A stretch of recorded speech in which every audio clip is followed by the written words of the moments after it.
So you have Venus natally retrograde in your birth chart, and I'm pretty sure you are wondering, does this mean that I am doomed when it comes to love life? No.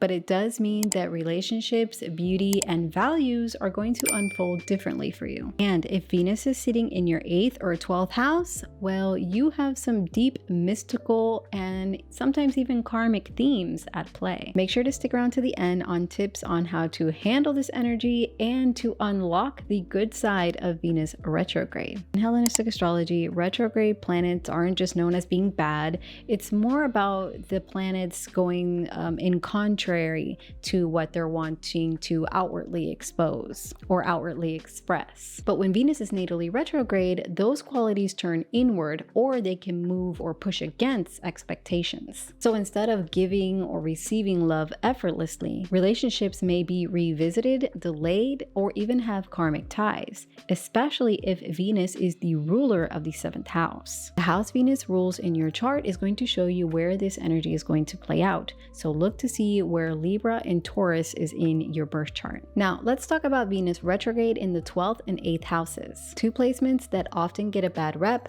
but it actually holds some hidden gifts. So let's say first, Venus retrograde in the 12th house, the house of hidden things, isolation, as well as the subconscious. Love here can be deeply karmic, private, or even fated. Here you may have hidden relationships, past life connections, or even just be attracting unavailable partners. Here you can process love internally before fully expressing it outwardly. And relationships might be healing or spiritual, or may feel like they require some type of sacrifice. One way this could manifest is moving abroad or far away to another country for a partner. Beauty and pleasure might be found through solitude or some type of artistic inspiration, or just divine connection. And that might manifest itself as taking on a spiritual practice. So what is the hidden gift here with Venus retrograde? You have an intuitive, almost psychic understanding of love.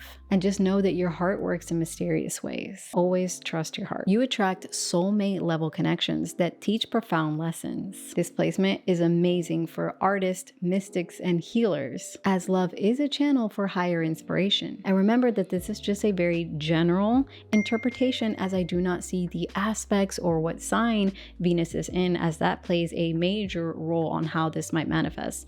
So if this is not going so well, how can we navigate this? One would be to avoid relationships that are built on illusion or wearing those rose-colored glasses. You're going to want to find a partner who respects your need for depth as well as deep spiritual connection. Honor your alone time. Your love language may involve dreams, creativity, as well as solitude. And if you haven't already, take up journaling or dream work, because this is going to help you understand unconscious relationship patterns. Now, what if you have Venus natally retrograde in your 8th house, the house of transformation, shared resources, as well as deep intimacy? Just know that your love is not going to be a casual thing. This is an all or nothing energy, and any deep relationships that you do have are going to change you in profound ways. For example, you may learn important lessons through painful breakups or through profound healing or power struggles. You do want to keep in mind what sign Venus is in, and if Venus is the ruler of your 7th house. Because if it is the ruler of your 7th house, that's going to give an indication even more that this is about a relationship partner. Also, money, inheritance, or shared resources can be another major theme here. Partnerships could involve financial obligations or karmic ties to past lives. Your gift here is that you have intense magnetic energy that draws people in and makes them want to be close to you. Although your relationships may be tough, they do help you become stronger and smarter. This placement can also indicate that you heal generational or ancestral wounds, and those wounds may have to deal with love, intimacy, or self-worth. So how do we navigate this energy here in the 8th house? Well, the first thing I would say is to not be afraid of change, and that's because your love life is meant to grow, not stay the same. Another powerful one here would be to set really strong boundaries, and this is because power dynamics dynamics here in the 8th house can be intense. So it is going to be important for you to be in charge of your own mental health, because integrating that shadow is going to help you understand your fears around love or just deep closeness and intimacy. And there are many ways to do that. You can do shadow work through those shadow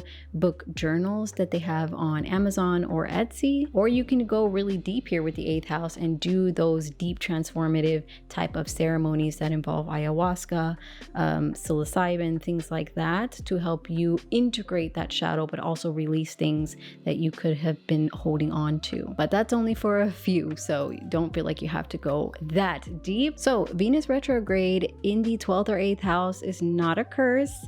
It is a chance or an opportunity to experience love on a deeper soul level. The key is how to work with this energy as opposed to working against it. Comment down below if you have Venus natally retrograde in your chart. If so, what house is it in? And how has that energy played out in your life? I would love to hear about it. Until next time, I will see you guys in the next video.